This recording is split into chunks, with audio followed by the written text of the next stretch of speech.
Hello, gang, and welcome back to Weird Wednesdays. Tonight, I have something mind boggling on the menu: real life encounters with portals and rifts in reality. I ask you, my amazing viewers, to share your personal experiences, and boy, did you deliver. So buckle up and prepare for a journey into the unknown as I read three mind bending tales that will leave you questioning the very fabric of our existence. But before we do, don't forget to like this video, hit that subscribe button, and ring the notification bell so you never miss out on the unsolved, unexplained, and mysterious content that we'll explore together. So now, strap on your boots, kick back, and just enjoy the ride. Number 1. Hi, my name is Jill, and I'd like to tell you about my portal experience that happened in 2022. 2 days after the summer solstice. I enjoy hiking and spending time going out in nature for the spring and fall equinox and the summer and winter solstices. This experience happened in the Anthony Lakes area, in the Elkhorn Mountains in eastern Oregon. I parked my car at one of the trailheads at 10 a.m. I don't want to say exactly which one, but I do want to say that I've been hiking in this area constantly for the past 12 years. I don't always stay on the trails. This is an area that doesn't have a lot of underbrush. The trees are divided to where you can just take a walk off the trail easily, which I do quite often. So I walked around the campground, and there was quite a bit of snow on the ground, even though it was June 23rd, but this is at 7,000 feet. Nobody was in the campground yet, and I cut between two of the campsites and headed down to one of the lakes. As I walked between the trees, the snow was 2 to 3 feet deep in spots, and I was stopping occasionally, just looking around at the beautiful trees and landscape. That's when I noticed there was a separation in the trees, like it was a road, and I remember thinking, why is that big separation in the trees? I don't remember that being like that.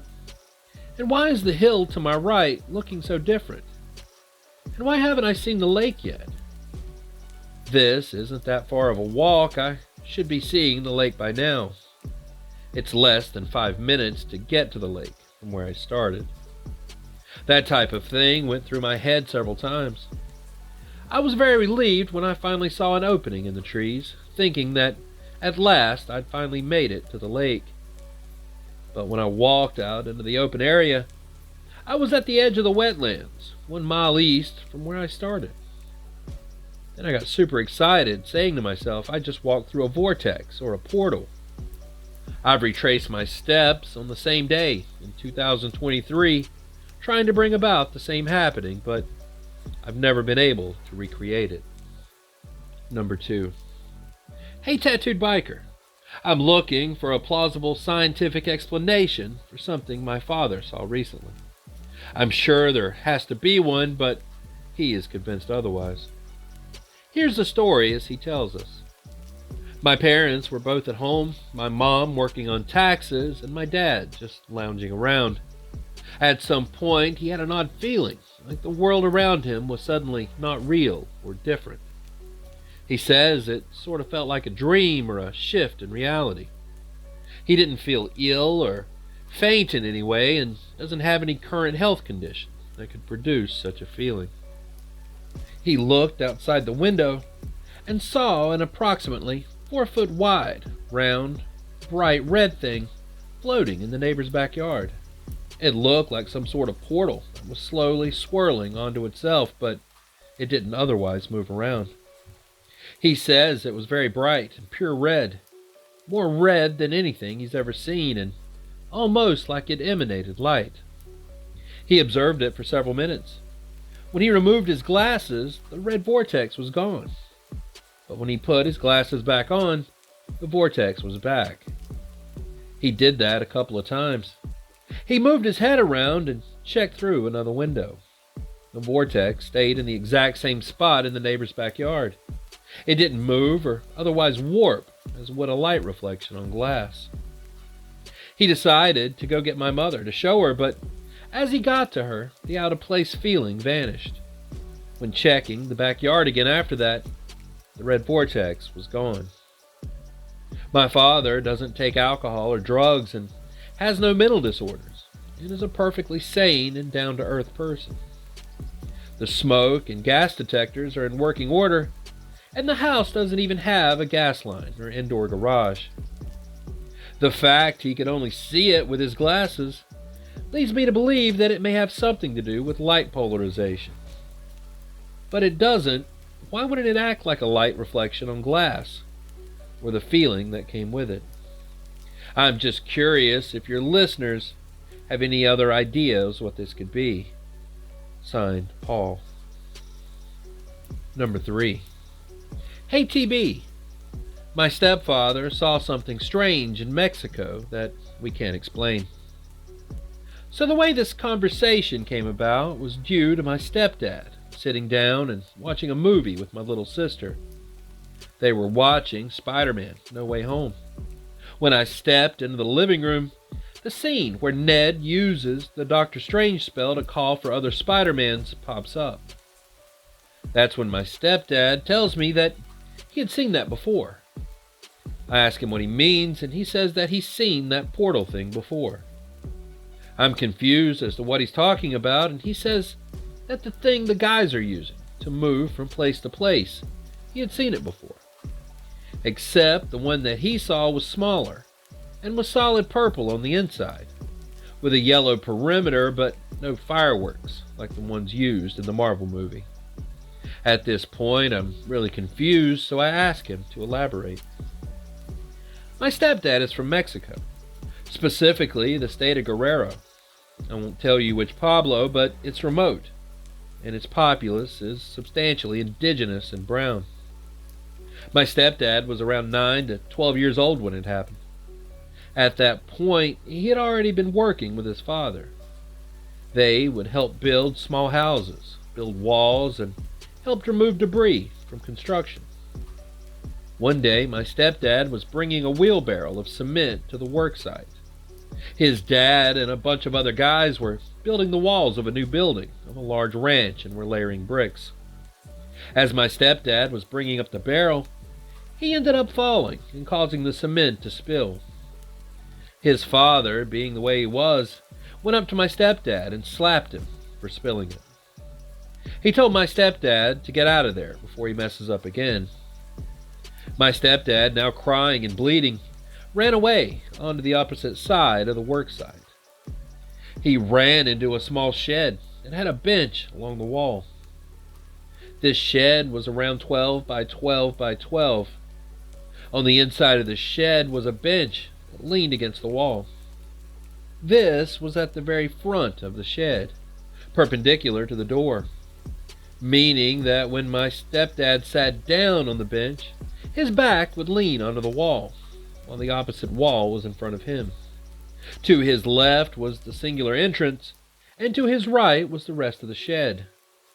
The rest of the shed had other wheelbarrows, bricks, and other tools that any shed would have. My stepdad said that when he sat down at the edge of the bench and started to cry, and as he was crying, he noticed a magazine on the ground. He says it was some type of car magazine, and he started flipping through it. As he's combing through the pictures, he says that he feels like something is off. He can't quite put his finger on it, but he thinks it's coming from his right-hand side.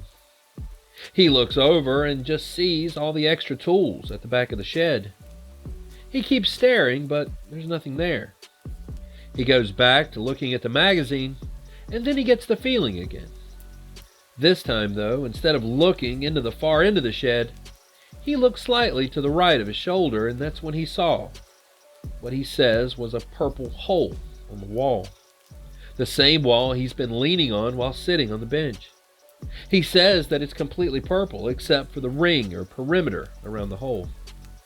He says it was as if someone stuck a big circular purple sticker with a yellow outline on the wall that he's leaning on while sitting on the bench. He said that if he could estimate, it was probably around 3 feet in diameter.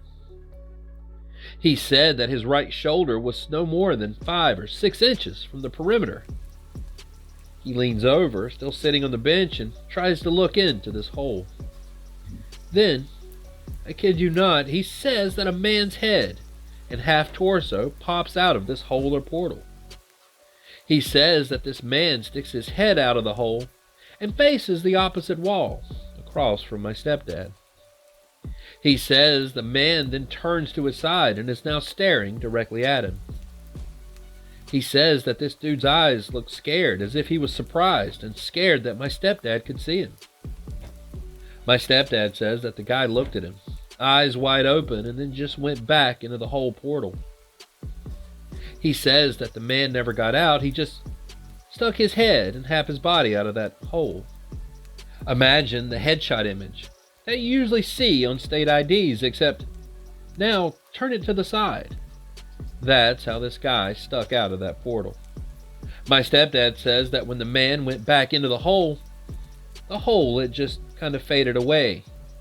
Like really faded. No sound, no smell, no anything. My stepdad freaked out and ran straight to his father and told him everything. His dad asked him if the man touched him or molested him in any way, and my stepdad said no. He then asked if it was any of the guys that they work with. He told him no. The dad and some of the crew start running straight for the shed and looking for this guy. They take all the tools out and everything, looking for him, when my stepdad explained that this dude came out of a hole in the wall. The men and his dad started checking the walls for holes, but found nothing. My stepdad's father gets mad and thinks that my stepdad is just messing with him, and he hits my stepdad again. He makes my stepdad leave and walk the 3 miles home all by himself. Here's the weirdest aspect of the whole story, though. When I asked my stepdad what the man looked like, he said that it was a Guerrero. When he said that, I thought he meant a light-skinned dude, but no, he said the guy was white. The guy that came out of this hole or portal was a blonde, blue-eyed, mid to late 30s-year-old white guy. He says the man was skinny, and he was wearing a light blue t-shirt, or at least that's what my stepdad saw, as this dude popped only about half his shoulder length out of the hole. I showed him a bunch of images of blonde guys, and he said that the guy most resembled what those skinny blonde surfer guys that you see on TV.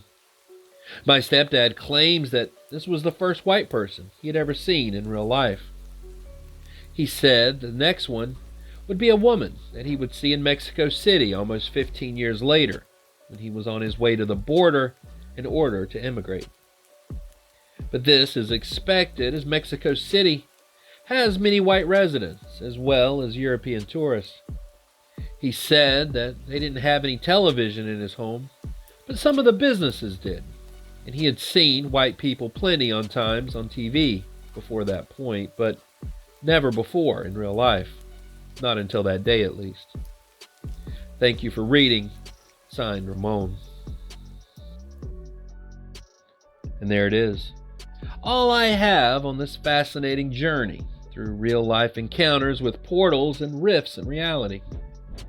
Your stories have showcased the incredible and unexplained phenomena that many have experienced firsthand. Remember, the world is full of mysteries just waiting to be explored.